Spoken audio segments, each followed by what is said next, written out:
Ad hoc जज बैठ सकते हैं इसके अंदर? देखिए ना, बात यह है कि जब लाए गए थे तो इसीलिए लाए गए थे कि ये नहीं बैठेंगे। सो फोर्सी क्या करें आप, कल क्या होगा? लेकिन अब तो ये झगड़ा बढ़ेगा। फैज़ ईसा साहब सुबह बेंच बना देंगे, वो 63A रिवर्स कर देगा, उसके खिलाफ जो है वो कोई 63A रिवर्स इस हद तक होगा कि आप अपनी सीट लूज कर जाएंगे। इस हद तक होगा ना कि आपका वोट काउंट होगा, वोट काउंट हो जाएगा। हाँ। अच्छा, इसके ऊपर मैं आपकी राय जानना चाहती हूँ, क्योंकि दूसरी साइड का आर्गुमेंट ये है कि अगर आप वोट काउंट नहीं करेंगे तो कभी भी कोई इख्तलाफ नहीं कर सकता, फिर जमहूरियत कैसी है? देखिए, बात यह है कि वेस्टमिनिस्टर जमहूरियत में तो पूरा आर्टिकल 63A ही नहीं है ना। वहाँ पे तो आप देखती हैं रोज पार्टीजन वोट होते हैं और लोग जो सरवर साहब हैं, जो आपके भी गवर्नर थे, उन्होंने वॉर के अगेंस्ट वोट किया था जब वो लेबर पार्टी में थे। I covered it, I remember that. हमेशा होते हैं और हमेशा सारी अभी भी आप उठा के देखें, क्योंकि बरतानिया में, अमेरिका में जो कॉन्स्टिट्यूंसी वोटर है ना, वो सबसे ज़्यादा अगली इलेक्टेबिलिटी तय करता है कि आपने वोट कहाँ दिया, तो उस पर ज़्यादा डिबेट होती है। हमारे यहाँ ये इस तरह होता है। क्वेश्चन आवर में क्या क्वेश्चन आपने उठाया? हमारे अगर आप देखें तो ये कंसेंसस हुआ था पीपल्स पार्टी और नून लीग में फ्लोर क्रॉसिंग के खिलाफ, क्योंकि जब एक दफ़ा बेनज़ीर भुट्टो शहीद के खिलाफ नो कॉन्फिडेंस लानी थी तो उस वक्त भी बहुत ज़्यादा जो है वो चलाया गया, यहाँ पे लोगों को ख़रीदा गया, किया गया, और फिर दूसरी तरफ भी ख़रीदा गया, तो उसको एक बार देने के लिए ये जो है इसको बनाया गया। जो एक्चुअली स्पेशल सर्कमस्टेंसेस हैं पाकिस्तान की, इसलिए यहाँ पे इतना dictatorial. If you ask me, होना नहीं चाहिए। I should have a right to vote wherever I would want. लेकिन दूसरी तरफ ये है कि अगर आप पार्टी के खिलाफ जा रहे हैं, जैसे ये कह रहे हैं, तो फिर वो कहते हैं कि जी जहाँ 3 जगहों के ऊपर प्राइम मिनिस्टर यानी लीडर ऑफ द हाउस चुनने के ऊपर, कॉन्स्टिट्यूशनल अमेंडमेंट के ऊपर और बजट के ऊपर अगर आप पार्टी के खिलाफ जा रहे हैं तो फिर आप पार्टी से इस्तीफा दे दें और नया इलेक्शन लड़के आ जाए। राइट। हाँ, लेकिन ये बजट वाली बात तो बिल्कुल ही मैं इसको समझता हूँ कि ज़्यादती पे मबनी है कि मसलन अगर मेरे हल्के में बजट नहीं दिया आपने और आप मुझे मजबूर करेंगे नहीं, आप इसके ऊपर ही मोहर अंगूठा लगाएं, तो ज़्यादती वाली बात है। तो ये, लेकिन ये बनाया नवाज शरीफ साहब ने था और उन्होंने इसको बहुत ज़्यादा वाटर टाइट कर दिया। ओके, बट आईनी तरमीम हो जाएंगी अब, आपको ये लग रहा है? मेरा ख्याल है इतना आसान नहीं है। उसकी वजह यह है कि आज इमरान खान ने कॉल दे दी है धरने की, नेक्स्ट फ्राइडे से जो एहतजाज ही धरनों में बदलते हैं। ठीक है। तो उसके साथ देखिए, जो तस्वुर है ना कि मौलाना को रोंद के आगे चले जाएंगे, मेरे ख्याल में ये बड़ा मुश्किल है, ये नहीं होना।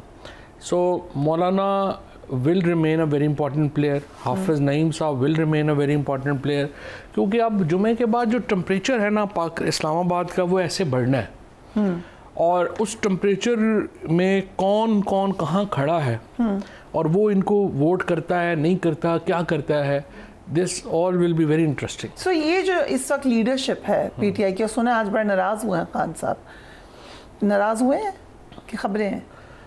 खबरें चल रही हैं, सुना है कि नाराज़ हुआ, क्योंकि बाद में तरदीद भी आ जाती है। इंचार्ज उन्होंने गंडापुर साहब को ही बना दिया। जी, बनाना भी उनको ही चाहिए था। Do you think so? एक तो वो चीफ मिनिस्टर है, दूसरा खैबर पख्तूनख्वा ही सबसे बड़ा ज़ाहिर है। लेकिन क्या है, क्योंकि अहम ओहदेदार हैं, क्या ज़रूरत है, ज़रूरी है आप उनको कॉन्फ्रंटेशन में लेकर? इमरान खान ने, मेरा ये ख्याल है कि अगर आप देखें ना, 4 हफ्ते पहले बड़ी कोशिश की है कि टेम्परेचर नीचे है और एक चीज़ें जो हैं वो सॉफ्ट तरीके से रिजॉल्व होने की तरफ जाए। उन्होंने कहा कि एक आदमी आप मुकर्रर कर दें, एक हम मुकर्रर कर देते हैं, बातचीत कर लें। बट प्रॉब्लम ये आ रही है कि हुकूमत और इस्टेब्लिशमेंट की तरफ से इमरान खान को कोई भी नरमी नहीं दिखाई जा रही। So he believes now that the only way forward is hard way, और हार्ड वे के लिए अब उन्होंने ही इज़ ऑलरेडी, और उन्होंने अब तबले जंग बजा दी है। आप देखते हैं इसमें पहले ही आपको पता है ब्रूटैलिटी पहले ही है, पंजाब में तो स्पेशली जिस तरीके से फस्तायत और बर्बरियत का मुजाहरा किया गया है, इसमें इजाफा भी होगा, लेकिन इसके नतीजे में इंस्टेबिलिटी तो पॉलिटिकल बढ़ेगी। सो आखिरी अगले जो 2 हफ्ते हैं, I think are really gonna be interesting. So आप कह रहे हैं इसी लीडरशिप के साथ लीडरशिप तो कोई नहीं, लीडरशिप तो ख़त्म हो चुकी है। इमरान खान ने क्या किया है कि उन्होंने देखे ना पीटीआई में, उन्होंने इफेक्टिवली पीटीआई की हद तक तो पार्लियामेंट्री फॉर्म को प्रेसिडेंशियल फॉर्म में चेंज कर दिया। अब तो लोग डायरेक्टली उनकी बात सुनते हैं बस।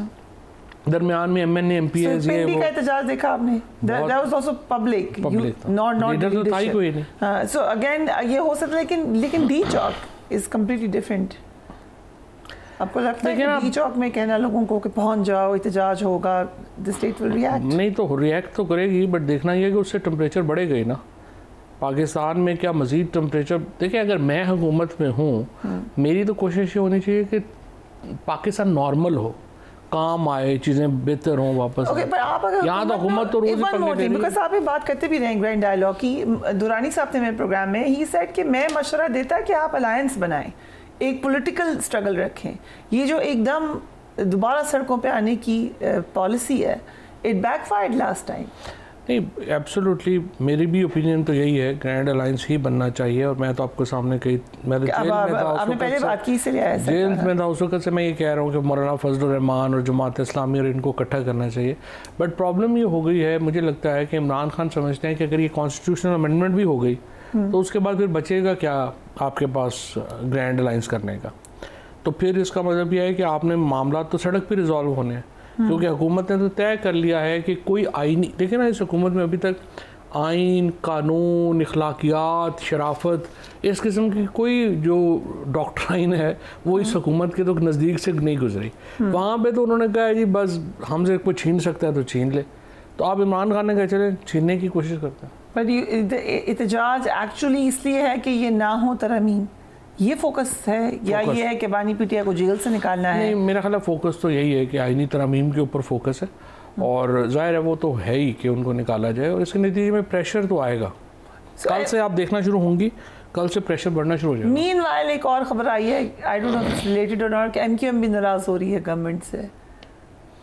हाँ, एमकेएम तो नाराज़ तो हो रही है, बट एमकेएम के फैसले कौन सा अपने होने हैं, तो वो तो चीज़ें ठीक हो जाएंगी। उनको एक जाके को मिलेगा, फ़ोन कर देगा, ठीक हो जाएंगे। एमकेएम के पास इतनी आज़ादी तो नहीं है कि वो अपने फैसले खुद कर सकें। आप जाएंगे एहतजाज में? मैं जाऊँगा, बिल्कुल जाऊँगा, पहले भी गए थे।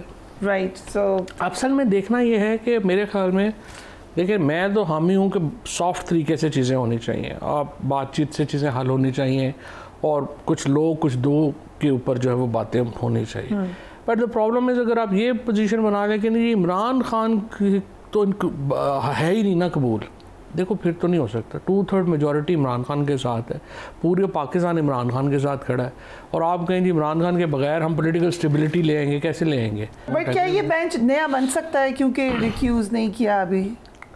नहीं, अभी तो बन नहीं सकता क्योंकि उन्होंने रिक्यूज़ नहीं किया। बट ही सेड टुडे कि हम नया बेंच बना लेंगे, वो उन्होंने तो कहा है, लेकिन अब देखें ना, एक दफ़ा बेंच बन गया है, अब वो रिक्यूज़ नहीं कर रहे उससे मुनीब अख्तर साहब। पर कैन ही डू दैट कि रिक्यूज़ भी ना करें और आए भी ना? तो वो कह रहे हैं ना कि आप फुल कोर्ट बुलाएं और पहले तय करें कि इसका बेंच बनाने का इख्तियार कैसे रेगुलेट होता है, क्योंकि आपने ये कर दिया था ना कि बेंच पहले तो सीधा सीधा था ना कि ये एग्जैक्टली वही नहीं कर रहे जो जस्टिस काजी फायज ईसा उमर अता बंदियाल साहब के साथ। हाँ, वो वही वाली बात ऑलमोस्ट रिपीट लग रहा है, बट उमर अता बंदियाल की जगह आज चीफ जस्टिस काजी फायज ईसा हैं।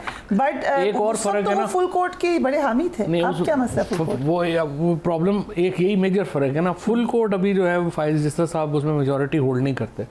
सो उनके तो यही 4 जज हैं जो उन्होंने साथ बिठा लिए हैं, और 5वां जज ये भी, इनमें भी एक एडहॉक है। तो 3 जजेस हैं जो कि, या 4 जजेस हैं जो कि फायज ईसा साहब के साथ हैं, बाकी तो जज उनके साथ नहीं।